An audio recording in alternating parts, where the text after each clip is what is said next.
দিয়েছে। আমার তো মনে হয় গ্রিন সিগন্যাল পাওয়ার করেই থানায় গিয়েছে, কারণ তিনবার সিআইডির কাছ থেকে ডাক আসলো, তিনি হাজিরি দেননি। পরবর্তীতে দেখলাম কি হঠাৎ করে তৃণমূল কংগ্রেসের অ্যাকাউন্টকে ফ্রিজ করতে হবে, একটা চিঠি করে দিলেন। তবে চিঠির বৈধতা কত আছে না আছে পার্টির অভ্যন্তরীণ ব্যাপার। তারপরে কি দেখলাম, তিনি পৌঁছলেন। এইটা বার্তা দিল কেন্দ্রীয় বিজেপি দলকে, যারা ভালো বিজেপি, যারা ভালো তৃণমূল খুঁজে পাচ্ছে, চোর তৃণমূলের মধ্যে থেকে ভালো তৃণমূল যারা খোঁজার চেষ্টা করছে, তাদেরকে হয়তো এই বার্তাটা দিল যে আমি তোমাদেরই লোক।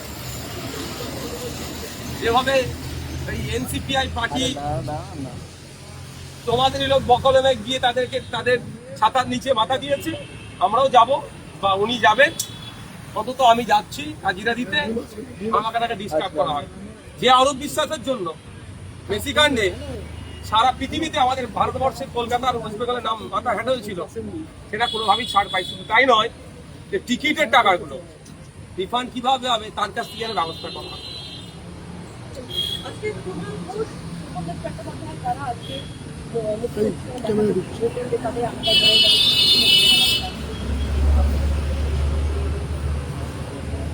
এখন ভালো তৃণমূল খারাপ তৃণমূলের লড়াই চলছে, আলাদা ঘর পাবে কি পাবে না বলতে পারছি না।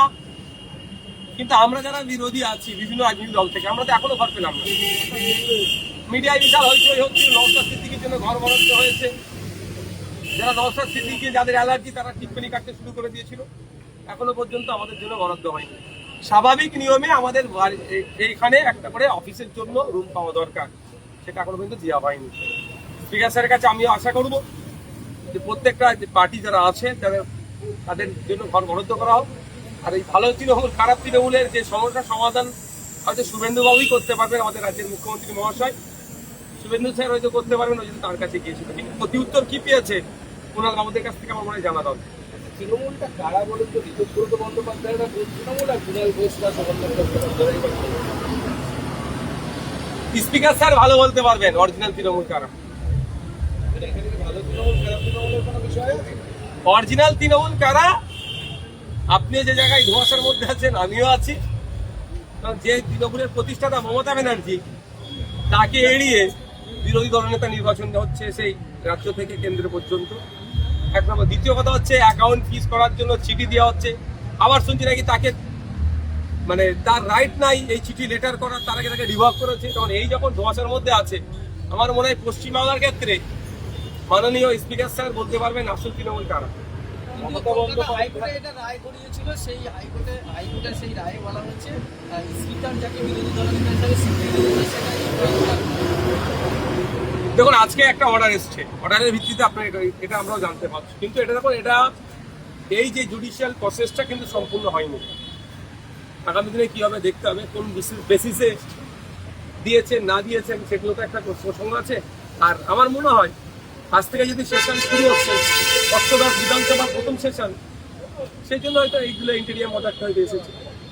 মধ্যপ্রদেশে এবার অভিষেক বন্দ্যোপাধ্যায়ের মামলা গ্রেফতারি করোনা কৈলাসচিতের মধ্যে ছেড়ে তিনি একটি মন্তব্যের পরিপ্রেক্ষিতে মামলা করেছিলেন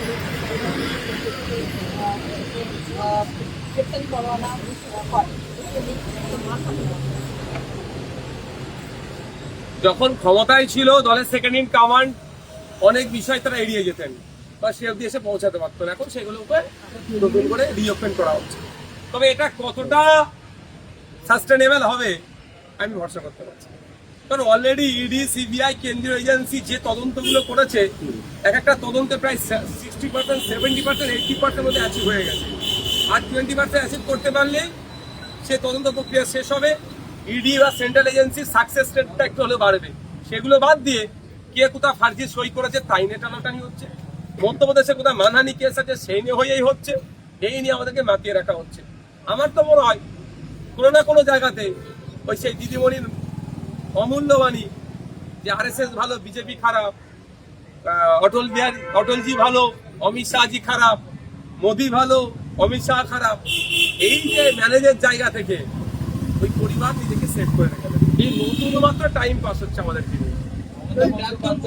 নতুন ভাবে এই যে এনসিপিআই হয়েছে, সেই এনসিপিআই কি কতটা কি অবস্থানে যাচ্ছে? গিয়েছে বন্দ্যোপাধ্যায়ের যে মন্তব্য, সেই মন্তব্যের পরিপ্রেক্ষিতে গেছে কারণ মমতা বন্দ্যোপাধ্যায় বলেই নেই তিনি Abhishek Bandyopadhyay social media handle করেন। তখন যাচ্ছে সিবিআই, সিআইডি যাচ্ছে, ফলটা কত দূর হবে বোঝা মুশকিল। ধমকানোর চমকানোর জন্য হয়তো যেতে পারে, বা আমাদের মতো বাইরে যারা সাধারণ মানুষজন আছে পাবলিককে মাতিয়ে রাখার জন্য যেতে পারে। দাদা এন্ড অফ দ্য ডে কি ফলাফল হচ্ছে সেটা আমরা দেখি। দাদা নতুন দল যে এনসিপিআই, তাদের কি অবস্থান দাঁড়াবে? এই সাংসদরা যেভাবে বেরিয়ে গিয়ে একটা দল কেন, তাদের কি আগামী দিনে কি অবস্থান থাকবে কি মনে হয়? সেকেন্ড লার্জেস্ট অপোজিশন পার্টি হয়ে দাঁড়াবে, আর কি হবে? না আছে তাদের পার্টির সদস্য, বলতে পারছি না কত সদস্য আছে, না কাউন্সিলর আছে, না পঞ্চায়েতের মেম্বার আছে, না জেলা পরিষদের, সব বাদে ডাইরেক্ট এমপি। আবার তাদেরকে কষ্ট করতে হলো না, হায়ার করে পেয়ে গেল। এটা কি হচ্ছে বাংলার মানুষ ও রাজ্যের মানুষ দেখছে। এটা গণতন্ত্রের জন্য স্বাস্থ্যকর দিন নয়, এটা গণতন্ত্রের জন্য অস্বাস্থ্যকর। অত্যন্ত প্রতাপ নেতা রাজ্যের প্রাক্তন মন্ত্রী উদয়ন গুহর মাথা বাঁচাতে আজকে হেলমেট ব্যবহার করা হচ্ছে, তারপরও প্রচুর পচা আলু, টমেটো, জুতো, ডিম সব ছোড়া হচ্ছে। কম ছোড়া হচ্ছে, যদি হবে ছোড়াছুড়ির পক্ষপাতী নয়, আপনি যার নাম নিলেন বলবো কম ছোড়া হচ্ছে। পশ্চিমবাংলার রাজনীতিকে বিগত 5-7 বছর 10 বছরে যারা কুলুষিত করেছে, তার মধ্যে একজন হচ্ছে উদয়ন বাবু, যে নোংরামি করেছে। এই ডিম জুতো ছোড়ার পক্ষপাতী নয়, কিন্তু যা ছুটছে কম ছুটছে। ছোড়া হচ্ছে, প্রশাসনের ব্যবস্থা নেওয়া দরকার, আইন হাতে তুলে নেওয়া আইন পক্ষপাতী নয়। ক্ষমতায় যখন ছিল মানুষকে মানুষ ভাবতো না। ওই উদয়ন গৌর বাবুর এলাকাতে তার সিকিউরিটি গার্ড একটা গাড়ি রেখেছিল একজনের দোকানের সামনে প্রতিবাদ করার জন্য, যে দোকানের গাড়িটা দোকানের সামনে থেকে সরিয়ে গিয়ে ধোঁয়া পরিষ্কার করছিল, প্রতিবাদ করার জন্য তাদেরকে তুলে নিয়ে গিয়ে এমন মার মেরেছিল, মারা গিয়েছিল।